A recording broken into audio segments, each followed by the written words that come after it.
എടാ എടാ എടാ ചെയ്യലോ പ്ലീസ്. ഹലോ ഹലോ എടാ ഹലോ.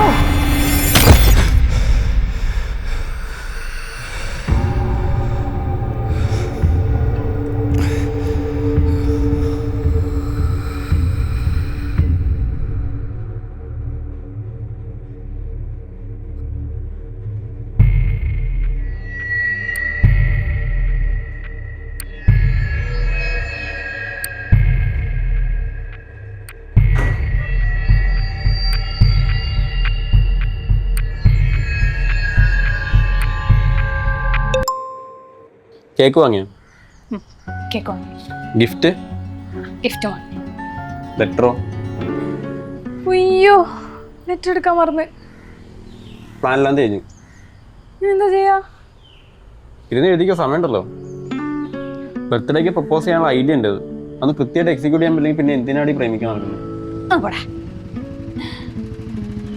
ഞാൻ വരുന്നുണ്ട്. അപ്പോൾ എല്ലാം സെറ്റ് ചെയ്യണം. Happy birthday Goshal. ഞാൻ നിന്റെ അടുത്ത് പറഞ്ഞു എൻ്റെ ബർത്ത്ഡേ സെലിബ്രേറ്റ് ചെയ്യാൻ. ഞാൻ നിന്റെ അടുത്ത് പറഞ്ഞോന്ന്.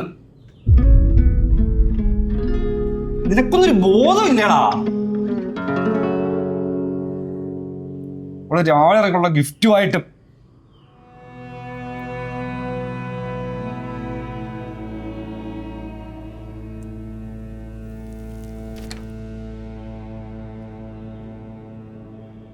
എടോ സോറി. താൻ ഓക്കെ ആണോ? ഞാൻ ഓക്കേടോ. അല്ല, രാവിലെ വിഷ് ചെയ്തപ്പോ ഞാൻ അത്ര നല്ല മൂഡിലല്ലായിരുന്നു. അത് മനസ്സിലായി. ഞാൻ ഇന്നലെ 12 മണിക്ക് മെസ്സേജ് അയച്ചിരുന്നു, റിപ്ലൈ ഒന്നും കണ്ടില്ല. പിന്നെ ബർത്ത്ഡേക്ക് എല്ലാവരും നല്ല ഹാപ്പി ആയിരിക്കുമല്ലോ. പക്ഷെ താൻ അങ്ങനെ ഹാപ്പി ആയിട്ടിരിക്കാൻ പറ്റുന്ന ദിവസമല്ല എനിക്ക് എൻ്റെ ബർത്ത്ഡേ. എന്ത് പറ്റി? പറയാൻ പറ്റുന്നാണെങ്കിൽ. പറയാൻ പറ്റായൊന്നുമില്ല. പണ്ട് 4ാം ക്ലാസ്സിൽ പഠിക്കുമ്പോൾ എല്ലാ സബ്ജക്റ്റിനും തോറ്റി. എൻ്റെ കൂടെ പഠിച്ചവരെല്ലാം 5ാം ക്ലാസ്സിലോട്ട് പോയി. എക്സാമിനെല്ലാം പാസ്സായിട്ടും എന്നോട് മാത്രം ഇരിക്കണമെന്ന് പറഞ്ഞ കരഞ്ഞ് കൂട്ടാൻ എനിക്ക് ഉണ്ടായിരുന്നു.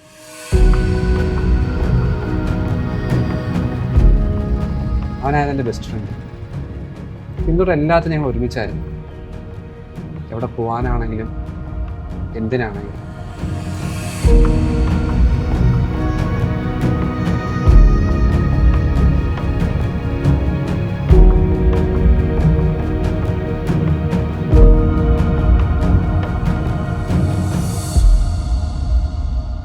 ഒരു 3 വർഷം മുമ്പ് താൻ വിളിച്ചോളെ കറക്റ്റ് 12 മണിക്കാണ് എന്നെ വിളിച്ചത്.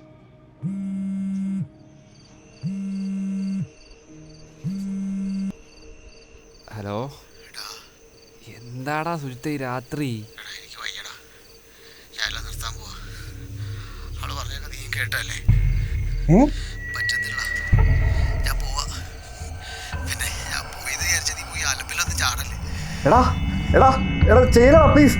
ഹലോ ഹലോ സോറിടാ ഹലോ.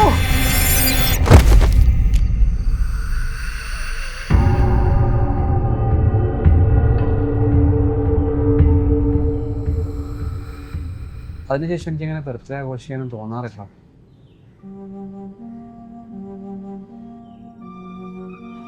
എടോ സോറി, ഞങ്ങൾക്ക് ഇതൊന്നും അറിയില്ലായിരുന്നു.